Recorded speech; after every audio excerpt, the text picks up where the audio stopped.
Feito. Bom, vamos iniciar. Boa noite a todos.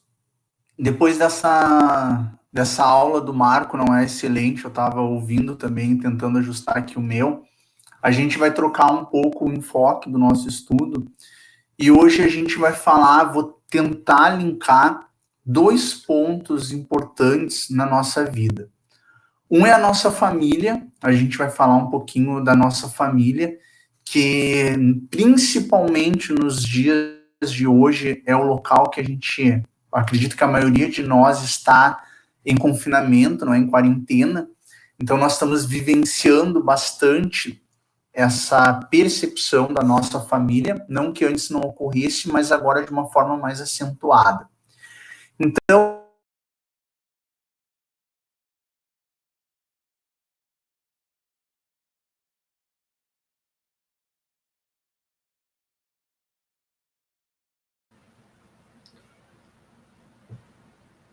eu perdi teu áudio, Matheus. Eu também.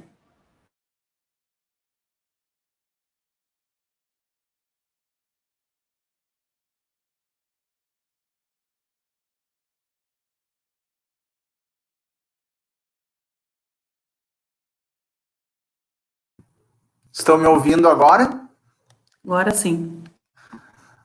Então, a família, a chegada, então, de Cristo na Terra e nas nossas famílias. Então, a gente vai linkar a família e a vinda de Cristo dentro da nossa família, ou dentro do planeta Terra também, porque a gente vai conversar um pouquinho sobre a chegada dele. Então, principalmente esses dois pontos. Pode passar para nós, Marco. Então, no primeiro ponto, o que a gente vai tentar falar e dar conta é sobre conversar um pouquinho do planejamento reencarnatório, falar um pouco da estrutura da família, dentro da família, quais são os deveres e obrigações de cada um de nós, não é? O que se tem como um aprendizado mútuo, quais os verdadeiros valores que nós precisamos cultivar, as nossas diferenças, como tratar, que direção a nossa família deve seguir, qual a posição do Evangelho, não é, de Cristo dentro da nossa família. Então, essa fala, eu adaptei ela, mas a gente já conversou bastante lá dentro do Boa Nova sobre ela, e junto depois com a chegada de Cristo. Então, indo adiante para tentar responder essas perguntas, e aí tu pode passar para nós, Marco, a gente vai para o Livro dos Espíritos conversar sobre uma primeira questão, que é: qual o objetivo da encarnação dos espíritos? Então, vamos para uma família, mas por que essa necessidade? Qual a necessidade de nós encarnarmos? Então, Deus nos impõe a encarnação como o fim de fazermos chegar à perfeição, para uma expiação, para o outro a missão. Então, a gente tem que ter bem claro por que a gente está encarnando. Nós estamos encarnando porque nós, ou reencarnando, não é? Porque não somos perfeitos. Esse é o primeiro ponto. Por isso que a gente está em sucessivas vidas aqui na Terra e em outros locais. Então, precisamos disso para nos aperfeiçoar. Alguns com expiação, a maioria de nós, outros têm algumas missões com isso, mas esse é o principal ponto da nossa encarnação. E aqui a gente começa já a pensar, poxa, nós não somos perfeitos e reencarnamos. Por que Cristo encarna na Terra se a gente sabe da perfeição dele? Já é uma pergunta que fica para a gente depois tentar juntar. E no próximo slide, a questão 166 do Livro dos Espíritos, ela vai colocar como pode a alma que não alcançou a perfeição durante a sua vida aqui no corpo depurar-se. E aí repete a resposta, sofrendo provas de uma nova existência. Então a nossa alma, ela possui muitas experiências corporais, não é? Nós já somos espíritos com uma certa passagem por aqui, já temos uma certa bagagem que carregamos, e com ela a gente vai se aprimorando, a gente vai se depurando até chegar na perfeição. Mas ainda não existe. E aí, na próxima colocação, no próximo slide, a gente questiona se a vida social está em a natureza. E aí diz que certamente. Deus fez o homem para viver em sociedade, então nós precisamos do nosso crescimento em sociedade. Não lhe deu inutilmente a palavra e todas as faculdades necessárias à vida de relação. Então, precisamos de uma vida em comunidade. A gente observa que a gente vem para a nossa família, logo depois da nossa família, a gente vai para uma escola, a gente tem um convívio com amigos, a gente vai para o trabalho, mas sempre vivendo em sociedade. Isso é necessário, é essencial, é natural para o nosso crescimento. Onde tudo começa, então? Aonde a nossa passagem começa na Terra? Pode passar para nós, Marco. A nossa passagem vai se iniciar, então, quando a gente falar do planejamento reencarnatório, que é o planejamento que se dá para uma reencarnação. Na maioria das vezes a gente participa desse planejamento reencarnatório. Há uma necessidade de juntar vários fatores para que a gente consiga reencarnar na família correta, com as pessoas adequadas. Então tem todo um trabalho que a gente precisa aproveitar. Então, iniciamos no planejamento reencarnatório. No próximo slide, vai falar sobre a questão 258, onde Kardec vai questionar. No estado errante, antes da nossa existência corpórea, o espírito tem consciência e previsão do que vai acontecer? E a resposta, então, que sim, nós mesmos escolhemos o gênero das provas que vamos sofrer, porque a gente tem um livre-arbítrio, não é? Então a gente participa, sim, deste processo. Claro que algumas vezes são nos impostos algumas coisas, mas na maioria das vezes a gente participa. E aí o próximo slide vai mostrar para nós uma imagem que eu gosto bastante, por isso que eu coloquei ela, que é a nossa viagem para a nossa grande escola, né? Eu acho essa imagem muito bonita, representa, então, um de nós chegando para uma nova oportunidade aqui na Terra, com, na maioria das vezes, muita vontade de acertar e de a gente conseguir alinhar o passo. E aí a gente vem, então, para essa nova experiência, e a próxima imagem que a gente tem é da nossa chegada aqui em uma família. E aí a gente chega em uma família que nem sempre a vida vai ser tão fácil ou agradável como a gente espera. Às vezes a gente fala que a gente não escolhe a família, escolhe sim, não é? A gente está no local que deve, com aqueles que a gente precisa, mas nem sempre vai ser tão fácil. Bom, então nesse primeiro momento, a gente coloca para nós a nossa necessidade de estar em família, a nossa necessidade de estar em comunidade, a necessidade da nossa reorganização, nosso planejamento reencarnatório. Por quê? Porque somos imperfeitos e estamos à busca, então, da nossa perfeição. Para isso que cada um de nós veio até a Terra. Marco, próxima imagem, por favor. Só que aí a gente vai ver que há 2000 anos, uma pessoa, um espírito especial, também chega à Terra. É anunciado a boa nova. Só que esse espírito é o único espírito puro que chega na Terra. Então, o nosso governador, o nosso próprio Cristo, vai encarnar aqui na Terra sem ter as necessidades que nós temos. Então, por que o nosso mestre veio até aqui? Por que ele desceu? Se ele já é um espírito puro, não é? Se ele já tem todas aquilo que a gente está procurando e ele já nos traz. Por que essa necessidade, então? Aí a próxima slide vai mostrar uma fala que vai nos dar indícios de por que isso acontece. Lá no Boa Nova, não é? Psicografado por Chico Xavier, no capítulo 1, na introdução do livro, que vai mostrar a chegada de Cristo, tem uma partezinha que fala assim: ia chegar à Terra o sublime emissário. Sua lição de verdade e de luz ia espalhar-se pelo mundo inteiro, como uma chuva de bênçãos magníficas e confortadoras. A humanidade viveria, então, o século do Boa Nova. E para quem leu este livro, quem não leu, eu aconselho que leia, não é? Ele vai falar que a humanidade está passando por séculos de sofrimento, a humanidade está passando por grandes problemas da ordem moral, vários Césares que chegaram, que causaram grande desordem, não é, dentro da nossa história, e havia necessidade de uma luz, de uma trégua.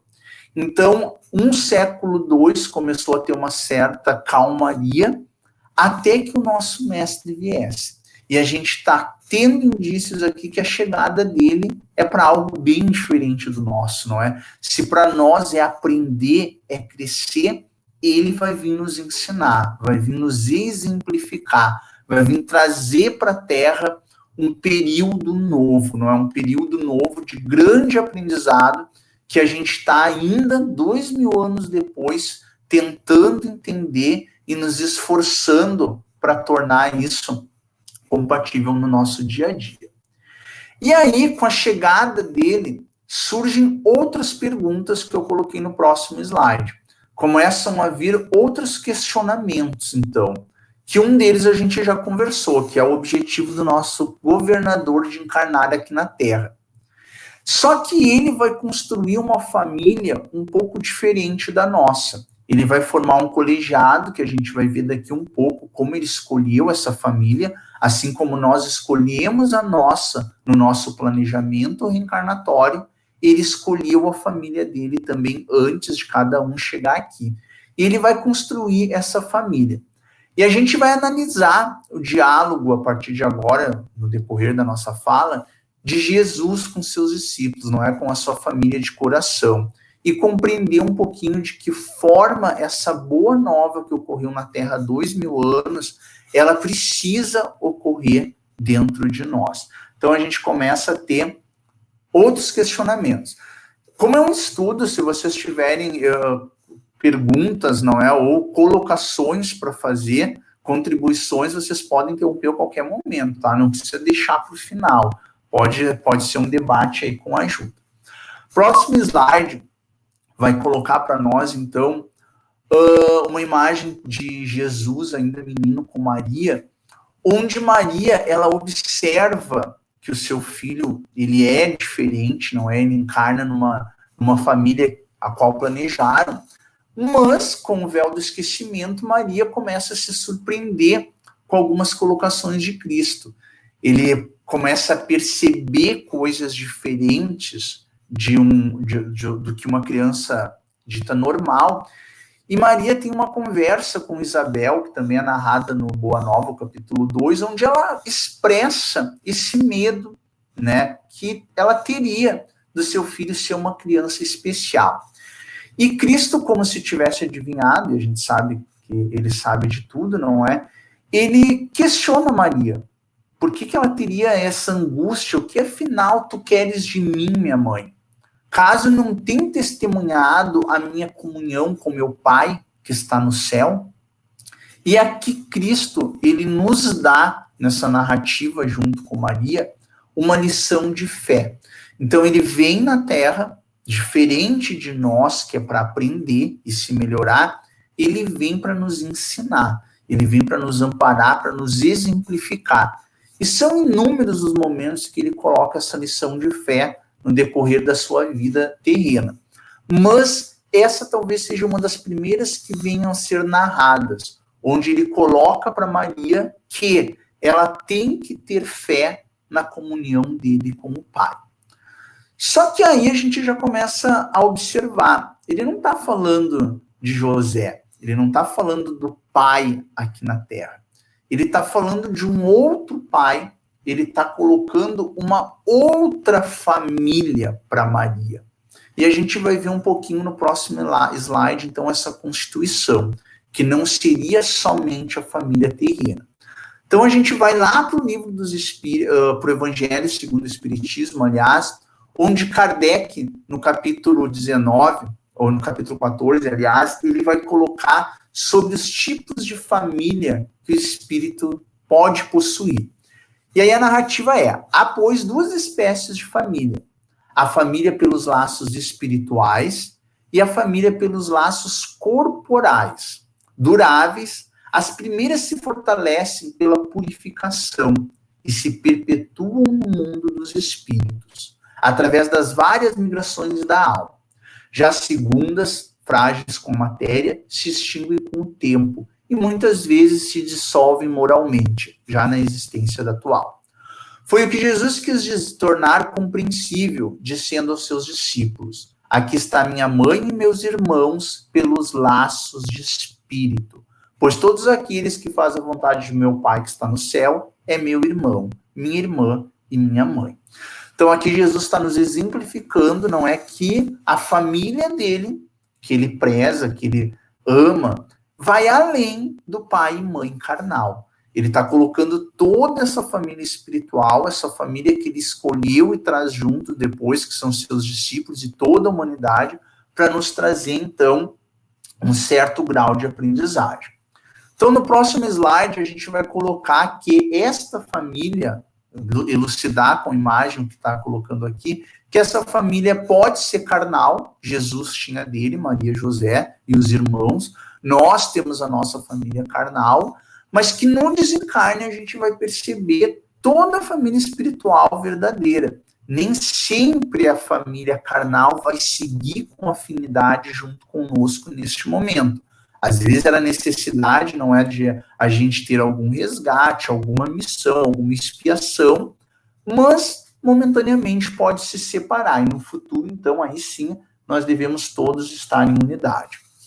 E a nossa família carnal, no próximo slide, ela vai ver que pode ser dissolvida em outras. Essa família talvez não seja só pai e mãe.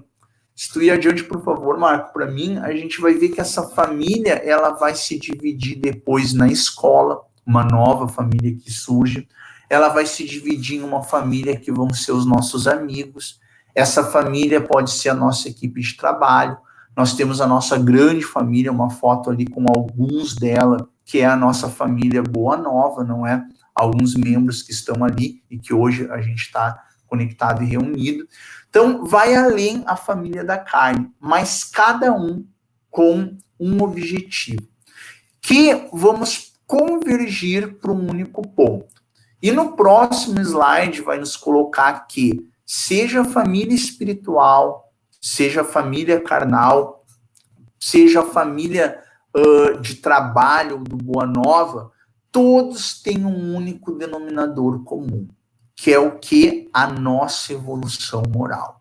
Então esse é o nosso único fim de estar em sociedade, de estar inserido dentro de uma família carnal ou de estar inserido dentro de uma família social, trabalho, escola, amigos, é que a gente possa, junto com os nossos entes, evoluir de uma forma moralmente. E aí, passando para mim, Marco, a gente vai observar, na nossa próxima fala, que Jesus, ele não precisava dessa evolução. Jesus não precisava dessa evolução moral que nós tínhamos, que nós precisamos, aliás. E ele vem, então, com a missão de nos exemplificar. Essa imagem, ela vai colocar agora a preocupação de Maria e de José quando Jesus vai chegando à adolescência, se não me engano, ali pelos 12 anos, onde ele precisaria sair para estudar junto com os sacerdotes, e ele dá aos estudiosos uma grande lição no templo, e ele decide que ele não vai ir, que ele vai ficar com José e Maria. E do aprendizado que a gente pode ter com isso, só dá um cliquezinho para nós, Marco, é uma lição em que a família é o nosso primeiro bem de aprendizado. É ali onde a gente tem os nossos grandes esforços e que a gente começa a ter uma grande lição de trabalho. E a gente tem uma narrativa dentro das escrituras, poucas, não é, que vai mostrar a adolescência, a juventude ali de Jesus, mas é nesse período que, junto com a família dele, que trabalhando junto com o pai, junto com José, aprendendo o ofício ali de carpinteiro, ele vai ter grandes lições, vai dar grandes lições e vai se preparar, então, até o momento certo que ele vai juntar a família espiritual que reencarnou também, que vão ser os seus discípulos, que a gente vai ver daqui um pouquinho, e aí ele parte. E é isso que acontece com a gente também, não é? A gente vai vir na nossa família, a gente vai ter as primeiras lições que a gente vai dever sempre ao nosso pai, à nossa mãe, ou aquela pessoa que nos criou, que nos educou, a gente vai ter esses primeiros passos até que um dia a gente vai sair. Ou a gente vai sair para ir trabalhar, ou a gente vai sair para estudar, ou a gente vai sair para construir a nossa própria família, mas vai ter um momento em que a gente precisa sair e levar o aprendizado que a gente teve nesse nosso primeiro meio. E aí a gente começa a ter responsabilidades. Se antes a gente tinha responsabilidades como filho, e a gente vai ver daqui um pouquinho como é, daqui um pouco o nosso leque de prioridade, de responsabilidades vão se aumentar. E cada um, dentro da sua família, com a sua função, vai ter uma responsabilidade. Vamos ver algumas, então, no próximo ponto, próximo slide. Uma das responsabilidades que a gente vai olhar é as nossas como pais. Então, aqui quem é pai, quem é mãe, ou mesmo quem não é, está no grupo, sabe, consegue compreender. E lá no Livro dos Espíritos, a questão 108, que vai falar sobre essas responsabilidades, que Kardec questiona. Nenhuma influência exerce os espíritos dos pais sobre os filhos depois dos nascimentos dele? E a gente sabe, não é? Essa resposta, quem já vivenciou paternidade e maternidade já sabe, pode colocar aí para nós, Marco, que é ao contrário, bem ao contrário do que se coloca. Porque a gente tem grande influência a partir de então. Conforme já foi dito no Livro dos Espíritos, os espíritos têm que contribuir para o progresso um dos outros. Então a gente está recebendo os nossos filhos, e se eles têm muito para nos ensinar, nós temos o dever de contribuir para que eles venham aprender também. Pois bem, os espíritos dos pais têm por missão desenvolver o dos seus filhos perante a educação. Constituir-lhes isso uma tarefa, tornar-se-ão culpados se vierem a falir. Então, olha que grande responsabilidade aquele casal que opta por ter um filho, não é dependente da forma, mas a grande responsabilidade de acompanhar o crescimento de um ser, de acompanhar a responsabilidade da reencarnação, a reencarnação de um espírito que vem para se aprimorar. Então, uma responsabilidade, talvez uma das maiores que a gente possa receber aqui na Terra. No nosso próximo slide, ao contrário, então, dos pais, vai questionar, mas como... Então, a gente estava falando sobre os deveres dos filhos, iniciando, dá mais um clique para nós, Marco, onde nós, como filhos, nós temos responsabilidades também. E essas responsabilidades são amar e respeitar os nossos genitores, não é? A humanidade é a manifestação da paternidade divina, então temos obrigação de amor e respeito. A gente tem a obrigação de ter gratidão, a delicadeza e a afeição. Nós precisamos de um carinho mútuo. Então, temos as responsabilidades, aqueles que nos trouxeram à Terra, como diz um mandamento, não é? Honrar pai e mãe, porque são aqueles que nos deram os primeiros passos, a exemplo do nosso Mestre Jesus. E aqui a gente tem, então, alguns deveres nossos como filhos que nós precisamos prezar. E agora a gente vai falando ainda, não é, dentro dessa estrutura familiar, lá para o Consolador, onde eu vou pedir para o Marco passar para mim, em que a questão 189, ela vai nos colocar que deve fazer a mãe terrestre para cumprir evangelicamente os seus deveres, conduzindo os filhos para o bem e para a verdade. Então, aqui, tratando especificamente a uma mãe, não é? Aquela que atende por esse nome, ou, às vezes, quando só um pai tem, aquelas características que nós precisamos trazer. Então, ela deve ser um expoente divino de toda a compreensão espiritual e de todo o sacrifício pela paz da família. Então, é aqueles papéis que a gente diz que as mulheres, elas conseguem desenvolver, sim, de uma forma talvez mais fácil que o homem. Isso não quer dizer que o pai, que o irmão não tenha que trazer também essas características, mas que a mãe, muito que provavelmente já vai ter nata.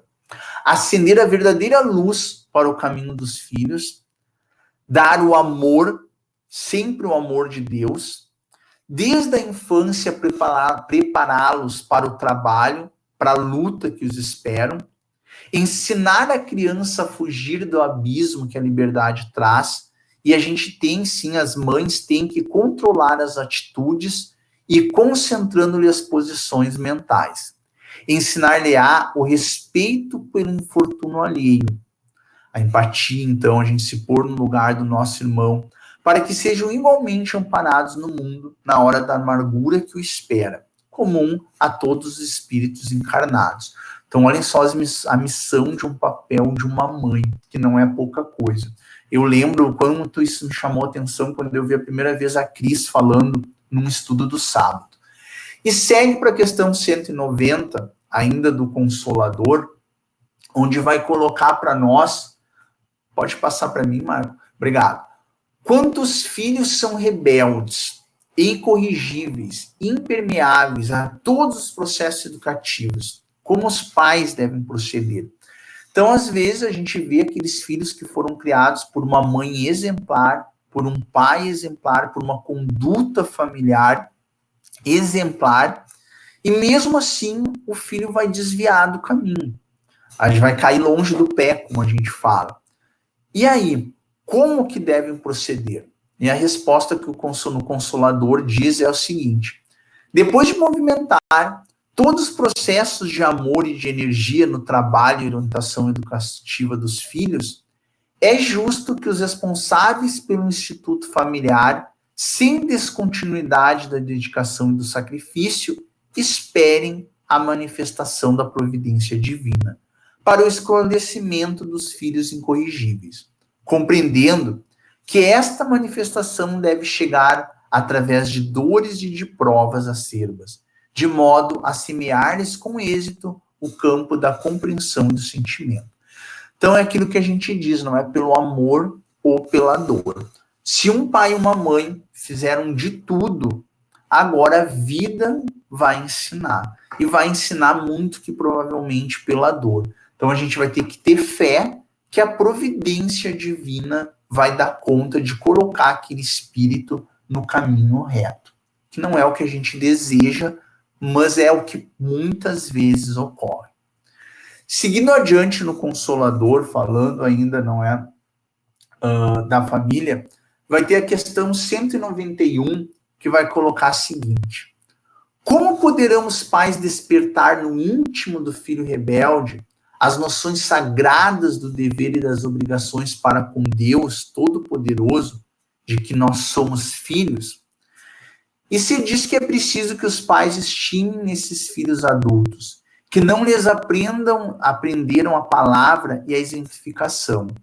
Os irmãos indiferentes ou endurecidos de sua alma, comparsas de passados delituosos, que é necessário entregar a Deus, de modo que estejam naturalmente trabalhados pelos processos tristes e violentos da educação do mundo. Na realidade, a questão 191 está complementando a questão 190. Então, nesse momento, o que a gente tira, então, da família? Passa para mim, por favor, Marco. Vamos colocar que a nossa família, nós somos inseridos nela para quê? Para que a gente tenha um aprendizado mútuo. Cada um desempenhando a sua função, cada um aprendendo da sua forma e cada um ensinando. E aí a gente volta agora para uma constituição de família que Cristo coloca para nós, para nos exemplificar. A gente sai desse aprendizado mútuo e a gente vai falar um pouquinho de novo desse espírito puro que vem para a Terra e que ele vem com um objetivo diferente do nosso, que é de aprender, mas sim ele vem com o objetivo de ensinar. E aí a gente volta para o livro Boa Nova, no próximo slide, onde a narrativa vai dizer que era lá nas proximidades de Cafarnaum, não é, que o mestre se reunia, que esse espírito puro, que foi introduzido a uma família, não é, carnal, ele chega aqui e na proximidade, então, do Mar Morto, Cafarnaum, ele reunia-se com aquela comunidade de seguidores. isso já por volta dos 30 anos, depois que ele teve as primeiras lições com sua família, que ele deu as suas primeiras lições aos seus pais, mas que como encarnado ele também, lá quando criança, aprendeu um pouquinho. E não tardou, então, para que ele fosse compor, que ele compusesse o seu colegiado, que a gente chama de seus discípulos. Então, ele cria uma família de seguidores, uma família um tanto diferente daquela de pai, mãe, que a gente está falando, mas que é a família dele. Porque ele está tratando com a família espiritual, aqueles que desejam seguir o pai e seguir a sua mãe. E aí, passando o slide, eu gosto também dessa imagem que é para representar, não é? Cafarnaum, na beira do lago, do mar. Como que se deu o trabalho do nosso governador?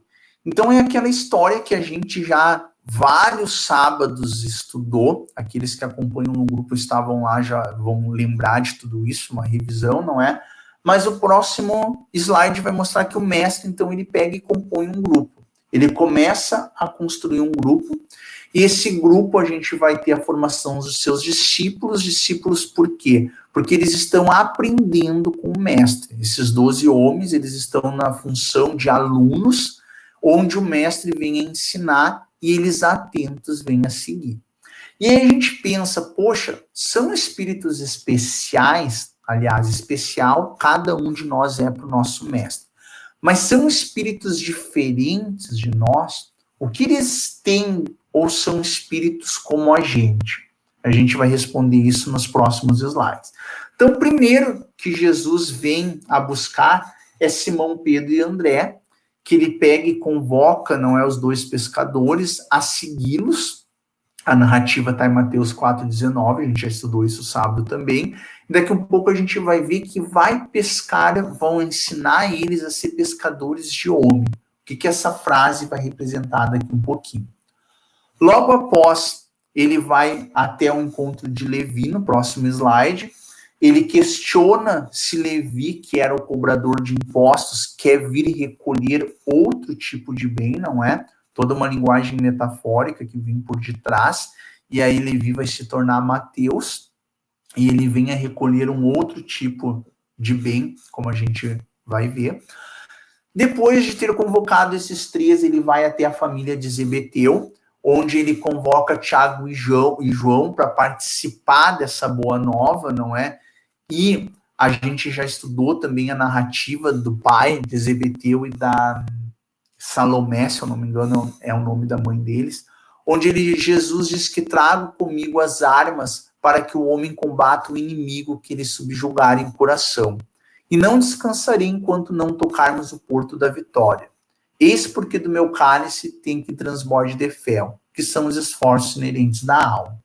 E a mãe, não é, ela deseja que os filhos assumam um lado direito, outro lado esquerdo, não é? Não tinham entendido que tipo de reino e que tipo de batalha Jesus estava convocando os irmãos da família, que vão a segui-los.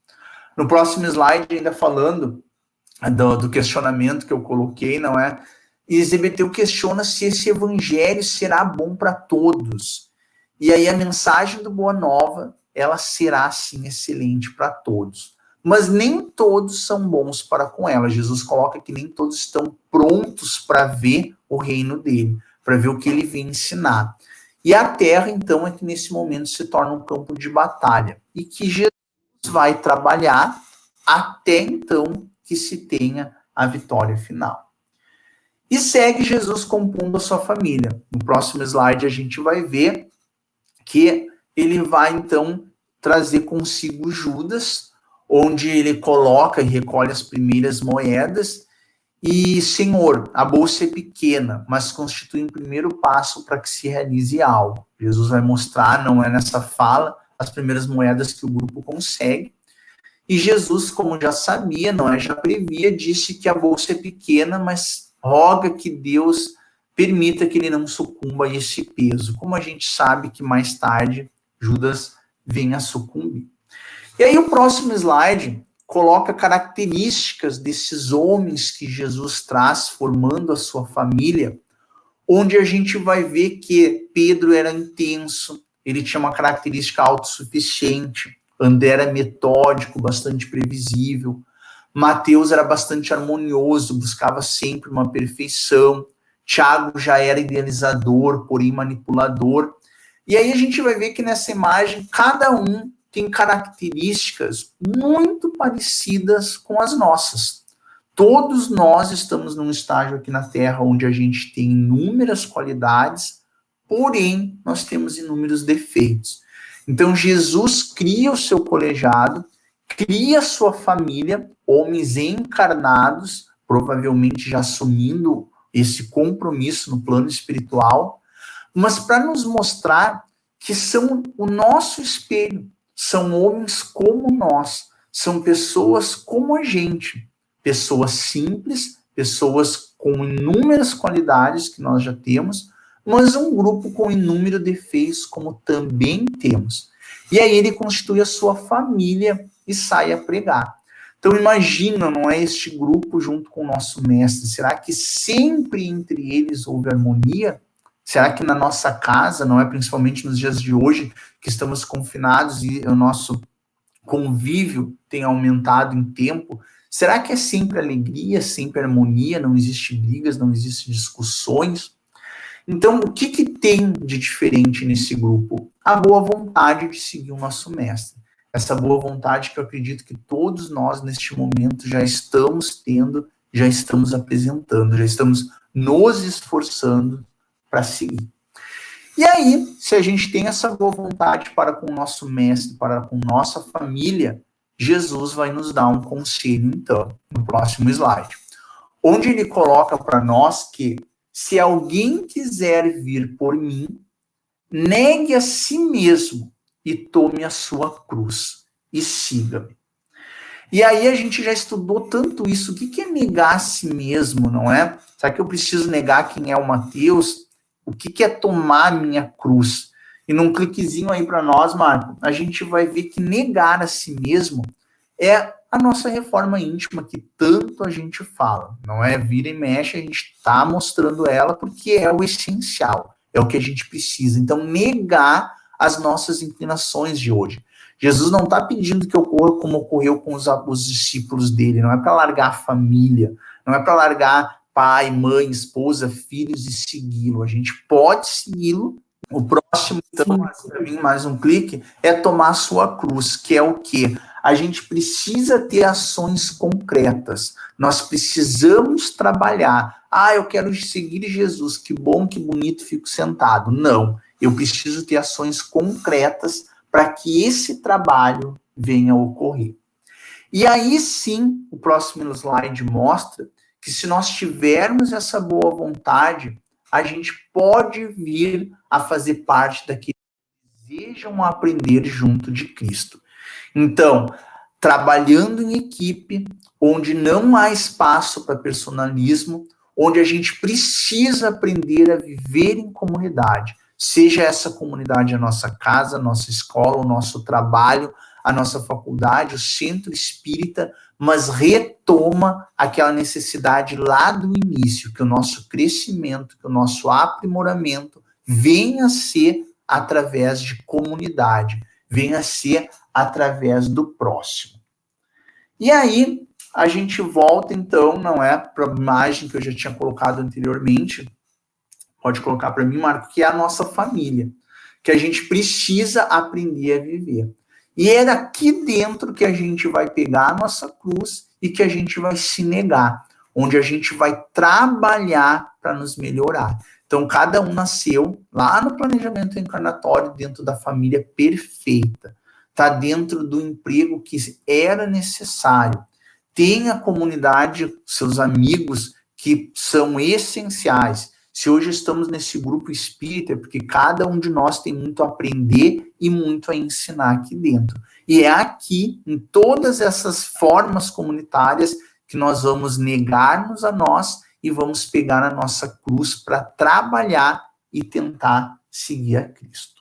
Bom, e aí, se a gente seguir ele, o que ele vai nos ensinar no nosso próximo slide é que segue-me e eu farei pescadores de homem.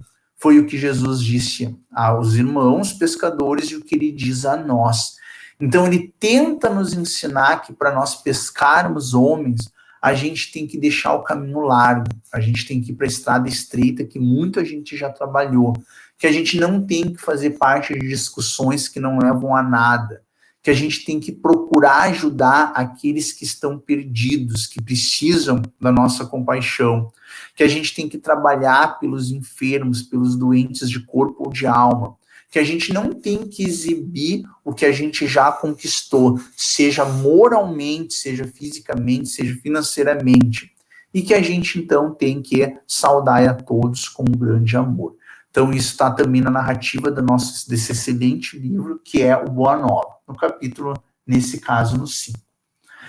E aí a gente vê que todos os erros que a gente comete, as faltas que a gente comete na nossa família, o grupo que seguia Jesus por não estar prontos, assim como nós não estamos prontos, também seguia. Em uma discussão, uma conversa com Tadeu, Jesus questiona qual é o principal objetivo da vida de Tadeu, porque Tadeu complicava muitas vezes com muito que estavam em torno deles, apontando as falhas. E Tadeu disse, é realizar o reino de Deus no meu coração. Teve uma boa resposta, já aprendeu isso. E aí, então, Jesus coloca, mas então por que tu reclama tanto do adversário? Seria justo esquecer as suas próprias necessidades? O que Jesus nos coloca aqui com essa conversa com o Tadeu? Que a gente não tem que estar reclamando do pai, reclamando da mãe, reclamando do filho, mas sim que a gente tem que olhar para as nossas deficiências, que nós temos que primeiro dar conta da gente. E aí o próximo slide mostra bem claro qual foi a mensagem do Cristo. Dá conta da tua reforma íntima, da tua transformação interior. Que com o passar do tempo, então, com essa transformação, aí sim o exterior em torno, não é, começa a se modificar. E aí no próximo slide tem uma fala de Tomé, que Tomé ele gostava de grandes multidões, gostava que Jesus se apresentasse para um grande público, quando tinha pouca gente ele se preocupava, e Tomé insiste para que Jesus se apresente para todo mundo que aparece, para todo mundo que o clama. E aí Jesus, ele coloca que muitos precisam querer vê-los, que não adianta a gente falar para centenas, para milhares, que tem que ter uma contrapartida, tem que ter uma necessidade da gente querer chegar até ele. O próximo slide eu iria falar sobre uma história do monge que queria ver Jesus para elucidar melhor, mas devido ao tempo avançado, eu não vou contar essa história. Mas é uma maneira que existem diversas formas da gente ver Jesus em torno de nós. Nós não vamos enxergar ele materializado na nossa frente, não é? Mas a cada um daqueles que precisam, a gente pode encontrar e chegar até lá. E aí essa transformação que Jesus pede para a gente, que no próximo slide, Marco, eu vou falar, ele coloca que cada um muda ao seu tempo, transformando a si e depois o ambiente. E existem renúncias que a gente já falou que são necessárias. Há 2000 anos, a gente teve uma renúncia, a renúncia era que se deixasse a família, que viessem a segui-los. Muitos foram mortos de forma brutalmente, não é? Para defender a mensagem de Cristo e conseguir colocar o cristianismo no caminho da humanidade. Mas hoje, não é esse tipo de renúncia que Jesus pede de nós. Mas a próxima transparência vai nos colocar que a renúncia que o nosso mestre pede é que a gente renuncie à indiferença, que a gente renuncie à ganância, que nós consigamos renunciar aos vícios, o orgulho, a intolerância, e aí sim a gente consegue essa transformação. Desculpa meu celular.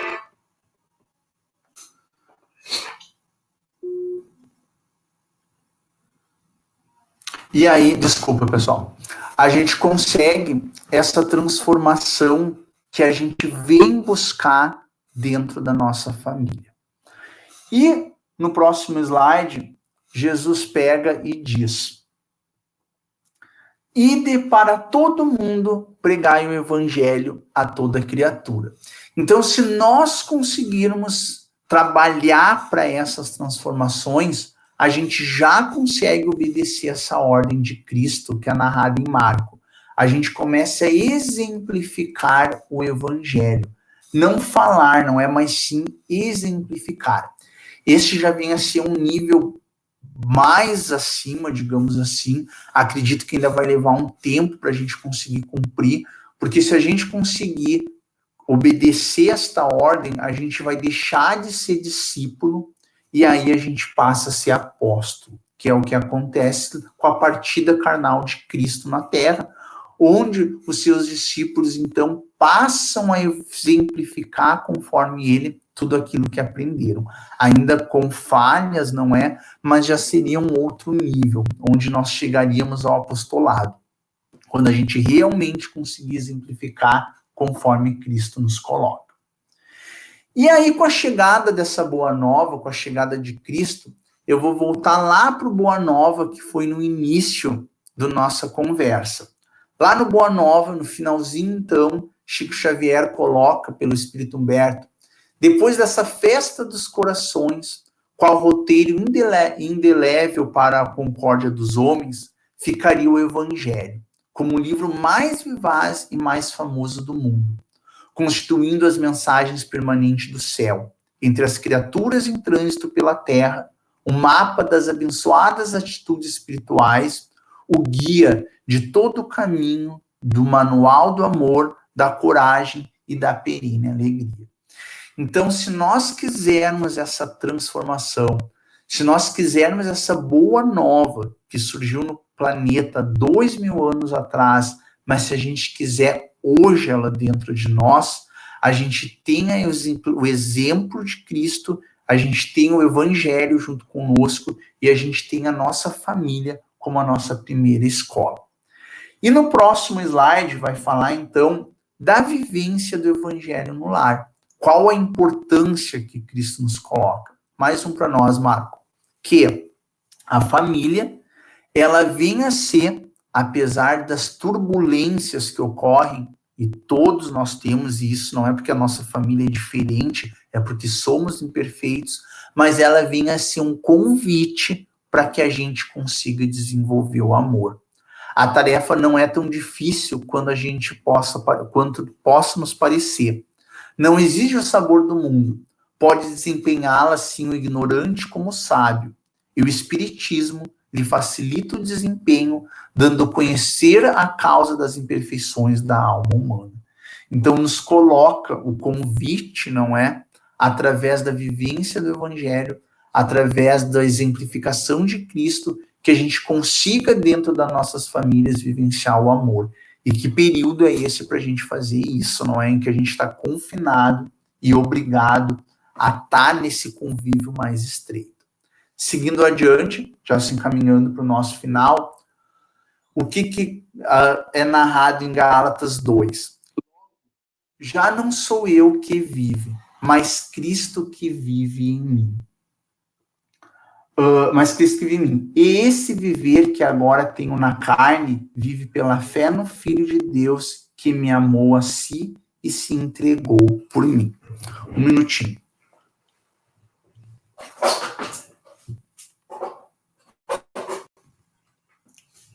Vou ligar a bateria que estava acabando. Então, como último slide agora para a gente finalizar, Marco, a mensagem é que a Boa Nova, ela já chegou na Terra há mais de 2000 anos. Mas a pergunta não é que fica, ali um pontinho de interrogação para nós, será que ela já chegou, então, nos nossos corações? Será que ela já chegou na nossa família? Então, essa é a pergunta, o questionamento que fica para esse finalzinho. E o que eu tentei fazer nesse estudo, então, foi juntar esses dois temas, não é? A família, esse laço que cada um de nós tem deveres e obrigações, junto com a chegada do nosso mestre na família dele, na terra, na nossa grande família, para que a gente consiga entender o que ele veio nos exemplificar e para que a gente tente seguir esse modelo que foi nos dado. Da minha parte seria isso. Agora eu abro para... Eu estava aberto, não é? Mas para que se vocês queiram falar. Alguém quer fazer algum comentário? Eu acho que tem uma questão da Luciana no chat ali, Matheus. Deixa eu dar uma olhada. Luciana, sabe? LDT.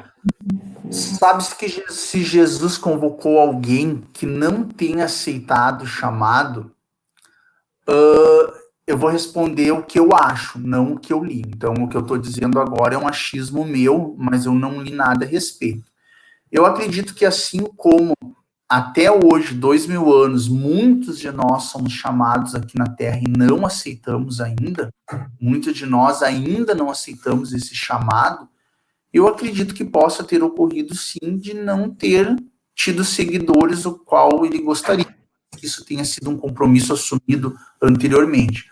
Mas, como eu volto a dizer, é uma percepção do que eu acho. Como é um espelho, como os discípulos foram exemplos nossos, e até hoje muitos de nós ainda não atendemos ao chamado, acho que há 2000 anos também muita gente não atendeu. Tanto é que ele foi crucificado, né? Complementar, discordar? Eu acho que ela está perguntando se ele convidasse para ser discípulo, pescador de almas, que não tenham aceitado. Eu não sei também, creio que não. Que ela perguntou sobre isso, aceitaram. Eu acho que ela se referiu se referiu aos discípulos, não é? Aos discípulos, Isso é uma questão que a gente pode pesquisar depois. Acredito que não. Mas é realmente isso, eu queria saber se, por acaso, se sabia de alguém que negou, e acho que o Matheus respondeu super bem, era exatamente essa a minha pergunta. Obrigada. Uhum. Sim, a gente não tem, mas a gente pode pesquisar. Vou fazer uma pesquisa para a irmã Ila. Mas na próxima... A narrativa que a gente conhece, não é a narrativa bíblica, não mostra negativas, mostra somente os que aceitaram. Mas eu acredito que possa ter tido recusas, assim como tem hoje, assim como Kardec, não é, foi questionado, se Kardec não quisesse, vão ter outros. Então, eu acredito que sim, mas é percepção minha, né? Nada lido, nada na literatura que eu tenha visto. Isso aí. E a gente pesquisa, então, Luciana, é uma pesquisa bíblica e com a irmã Ila, depois a gente responde para ti. Então, já estamos no final, né? Então, Matheus, muito obrigado. E como o Matheus bem explicou, Jesus é um exemplo, né? O nosso exemplo de família, ele veio humildemente, né? Nasceu humilde e morreu humilde. Então, ele não veio modificar nada, ele teve o seu nascimento, né? Criança, teve o batismo, foi educado pela sua mãe, mesmo sendo um mestre dos mestres, ele fez questão de cumprir todo o roteiro, né, a família. Quando jovem, foi estudar no templo, chegou lá, os sábios questionaram ele, né, ele respondeu todas as perguntas dos mestres, dos rabinos, e ainda questionou mais alguma coisa para eles. Neste momento, eles viram que não estavam tratando com alguém comum ali, né? E aí, foi naquela slide que o Matheus mostrou ali, que Maria queria que ele estudasse no templo, e ele esperou a Maria, está no livro Boa Nova, ele esperou Maria dizendo, será que eu não dei um exemplo de comunhão com Deus? E a partir daquele momento, dos 13 anos, né, que seria a parte que ele iria estudar, mas ele já era mestre, né, ele ficou em casa aprendendo o ofício do pai dele, que era carpinteiro. Então, ele ficou dos 12 aos 30 anos na sua família, com sua mãe, seu pai e seus irmãos, né. Então, na Bíblia não mostra em quanto tempo ele conviveu com José, mas o tempo suficiente para ele aprender a profissão de marceneiro, né. E depois, quando ele foi fazer o apostolado, ele foi pescador, ele trabalhava, Jesus trabalhava com os apóstolos, né, para o seu sustento. Então, ele era chamado de mestre, mesmo não tendo fazendo todo o ciclo de estudo, porque ele é um espírito puro, perfeito, chamado de mestre pelos seus discípulos. Então, a gente não sabe se algum deles, né, se recusou, a gente vai fazer essa pesquisa, mas como eram 12, e no final todo mundo sabe que Judas se suicidou, ele foi, então, substituído por Matias, né, que está no Evangelho de João. Então, continuou os 12. Então, os 12 apóstolos. Então, é só agradecer que o Mateus fez é muito assunto, Mateus. Tu tem essa habilidade de juntar vários assuntos e ficou de uma forma leve e tranquila. Espero que todos tenham gostado, né? E agradecemos, então, a tua participação. E gostaria de saber se alguém quer fazer a prece, então, final, para a gente encerrar os trabalhos. Levanta a mãozinha aí, quem quer fazer a prece. Senão eu vou convidar. Luiz, tu que está concentrado aí.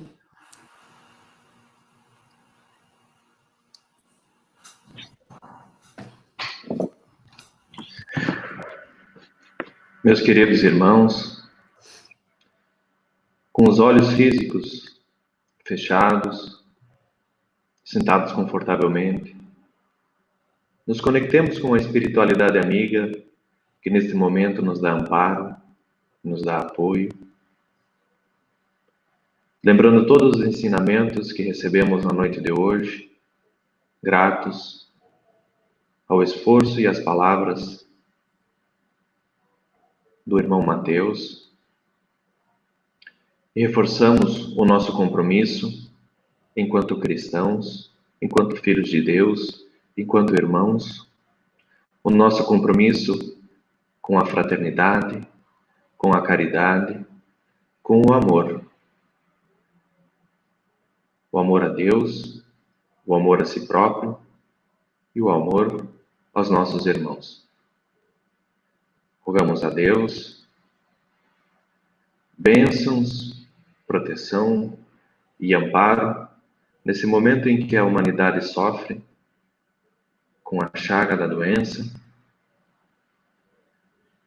Pedimos proteção, força e amparo a todos aqueles que arriscam as suas vidas para que a humanidade possa continuar existindo, a todos aqueles que se esforçam para encontrar a cura deste mal que afeta o físico do homem, e a todas as pessoas que continuam fazendo bem e continuam exercendo o amor para com todos os irmãos. Que assim seja. Que assim seja. Convidamos a todos, então, para quinta-feira, às 20 horas, uma live com o nosso companheiro Luiz Corioletti, que ele vai nos falar sobre o meio ambiente e a lei do progresso.